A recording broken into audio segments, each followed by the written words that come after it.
Assalamualaikum warahmatullahi wabarakatuh. Masih bersama saya di channel Arjan Crypto. Yuhu. Hai, why? Apa kabar kalian hari ini? Semoga kalian hari ini luar biasa.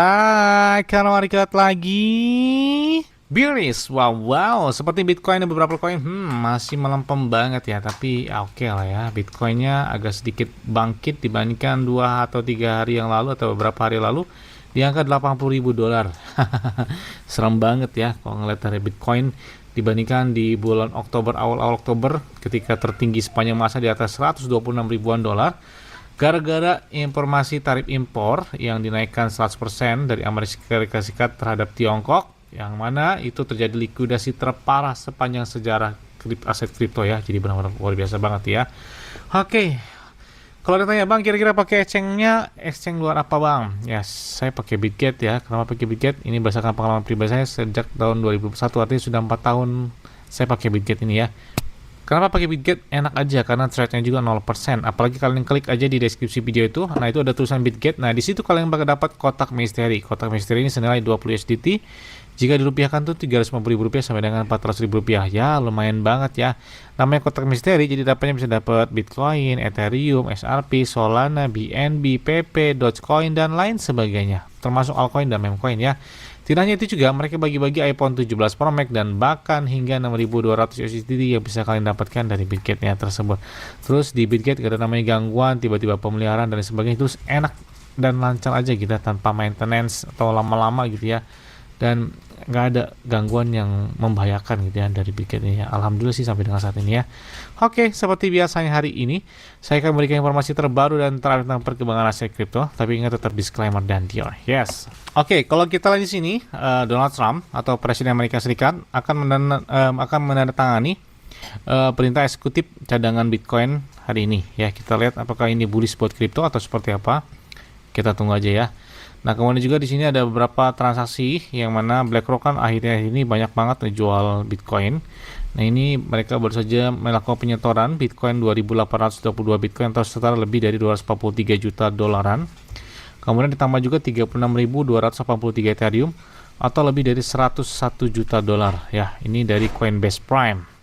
Akhir ini juga banyak aksi jual yang sangat tinggi. Artinya kalau kita lihat Fear and Greed-nya itu di peringkat 12, bahkan sebelumnya ada peringkat 9, di angka 9 ya, bukan peringkat 9 yang di angka 9. Artinya ketakutan yang sangat ekstrim dan menandakan aksi jual yang tinggi terus berlanjut ya, masih berlanjut, dan Bitcoin dikhawatirkan bakal turun di bawah 80.000 dolar. Ini meskipun hari ini 86.000, tapi aksi jualnya tetap berlanjut.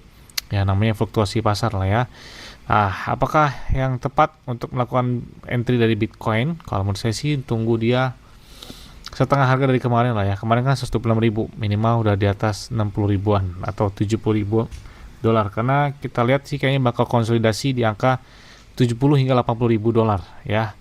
Untuk konsolidasi dalam beberapa dalam waktu yang cukup lumayan panjang ya, sampai menuju ke halving Bitcoin selanjutnya ya di tahun 2028 ya kalau nggak salah ya.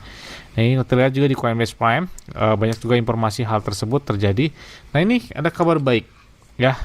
Sebelumnya ada Solana ETF yang baru saja diresmikan. Nah, ini kalian bisa lihat Grayscale secara langsung. Mereka telah menambahkan bahkan mencantumkan ETF spot dari Dogecoin dengan kodenya adalah GDOG.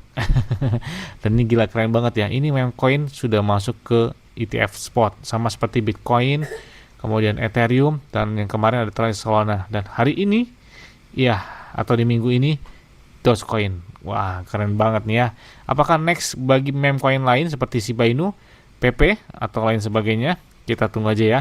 Bahkan kita lihat juga di sini ada 321 juta dolar dalam bentuk Bitcoin. Ini sepertinya BlackRock belum henti ya melakukan penjualan terhadap Bitcoin dan Ethereum. Ya, jadi aksi jual ini menandakan sepertinya bakal koreksinya masih cukup lumayan panjang ya, sesuai dengan kita lihat lagi kayaknya sih ya sampai menuju ke halving Bitcoin selanjutnya tahun 2026, 2027 kayak bakal sideways atau konsolidasi untuk harga Bitcoin tersebut ya. Oke, selanjutnya datang dari PP. Banyak banget yang minta update terbaru. Bang, tolong update terbaru dong dari PP. Oke, kita lihat ya. Harga PP saat ini adalah di peringkat 45 di bawah dari P-Network. Nah, kalian bisa lihat bisa kesalip loh ya si PP ya. Ini PP turunnya drastis banget ya. Salah satu meme coin yang terjadi penurunan yang sangat signifikan dalam 2 bulan terakhir atau 3 bulan terakhir ya PP ya. Nah, kita lihat juga bahwa kita lihat di sini hari ini volume perdagangan mereka naik sebenarnya 11,25% dan hari ini juga sedikit warna hijau dengan market cap saat ini 1,8 miliar dolar dengan peringkat 45 ya. Dan mereka sudah listing di beberapa checks dan kalian bisa lihat holder mereka cukup lumayan fantastis meskipun ada beberapa hari yang terjadi penurunan yang sangat signifikan. Itu di tanggal 17 November yang banyak banget aksi jual terjadi ya. Kemudian di tanggal 22 November juga terjadi aksi jual ataupun 21 November aksi jual yang sangat signifikan terhadap PP. Dan saat ini holder mereka 493.459 holder ya per detik ini. Dan kita lihat, nah kita lihat juga di sini ada pendiri dari Tron Foundation, si Justin Sun, pemilik dari koin Tron atau TRX, dan ada juga BTT atau juga Sun Token dan sebagainya. Banyak banget ini, salah satu developer terkenal. Dan kita lihat dia baru saja beli Bitcoin 1.800 Bitcoin, lebih dari 150 juta dolar ya. Ini kalian bisa lihat mereka baru saja beli Bitcoin, mungkin memanfaatkan momen buy the dip tersebut ya. Nah, kemudian kita lihat juga ada beberapa hal lain ketika ada beberapa transaksi atau whale yang beli dari PP hingga 75.000 dolar, bahkan 75 miliar dolar, 75 miliar token hingga 310.000 dolar yang melakukan pembelian. Dan ini kalian bisa lihat ya, setelah di tanggal berapa itu, tanggal 17, holder PP turun drastis bahkan di atas 1000-an yang melakukan aksi jualnya. Dan kita lihat di tanggal 22 November atau 23 atau 24 November, holder PP itu naik drastis, bahkan naik hingga 914 holder baru. Sebelumnya di tanggal 21 Novembernya itu di angka 252 holder baru ya dari PP yang melakukan entry terhadap PP. Ini kalau bisa lihat penurunan terjadi, tapi dalam satu hari terakhir holdernya naik hampir 1.000 ya, hampir 1.000 holder. Kemudian tidak hanya itu juga, beberapa exchange tuh banyak banget yang nge-tweet dari gambar PP, termasuk kalian bisa lihat di sini dari Huobi Global atau HTX Exchange. Di sini ada gambarnya Hippo, kemudian juga ada gambarnya Turbo, dan ini ada PP gambarnya di sini.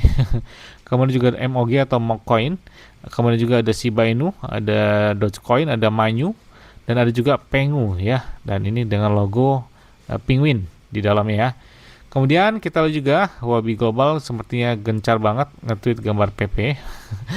PP udah cukup lelah banget gitu ya kalau kita lihat gambarnya di sini nih, saya bilang ya. Jadi di tanggal 18 atau 17 November, holder PP turun hingga 1.851 holder ya. Jadi ini banyak banget penurunan terjadi ketika market semakin turun pada saat tanggal 18 November itu turun hingga 80.000 ya kalau nggak salah ya Bitcoin ya. Nah, kemudian juga kita lihat ada beberapa yang perlu kalian perhatikan, banyak beberapa exchange yang sudah nge-tweet gambar PP, apakah tanda-tanda pemompaan bakal terjadi. Salah satunya dari Kraken, kemudian Huobi Global, kemudian Crypto.com, ada juga Binance, ada juga dari Bitget dan beberapa exchange lain. Nah, ini kalau misalnya Crypto.com pun ya menyatakan diamond hand ketika market lagi turun banget. Ada juga MoonPay ya, kalau lihat beberapa pergerakan yang sangat signifikan di platform MoonPay, ada PP, ada Ether, ada Palm dan Trump, serta ada Jupiter juga. Oke, itulah yang perlu saya informasikan. Nah, semoga saja harga PP ya bisa ke HTA baru lagi, tapi cukup waktu yang panjang kayaknya ya, karena momen bearish kayaknya masih tetap berlanjut, apalagi sentimen buat aksi jual, kemudian ketakutan berkelanjutan masih berlanjut dengan angkanya bahkan angka 12. Kemarin terjadi di angka 9 ya kalau nggak salah ya. Yes, mungkin itu aja yang dapat saya sampaikan kepada kalian semua. Ingat-ingatnya semua disclaimer dan Dior. Kenapa? Karena dikuali kalian sendiri, selalu gunakan yang dan santai, jadi pemelawan dalam keadaan bearish, bullish, dan yang pun kalian tetap tenang dan santai. Terima kasih.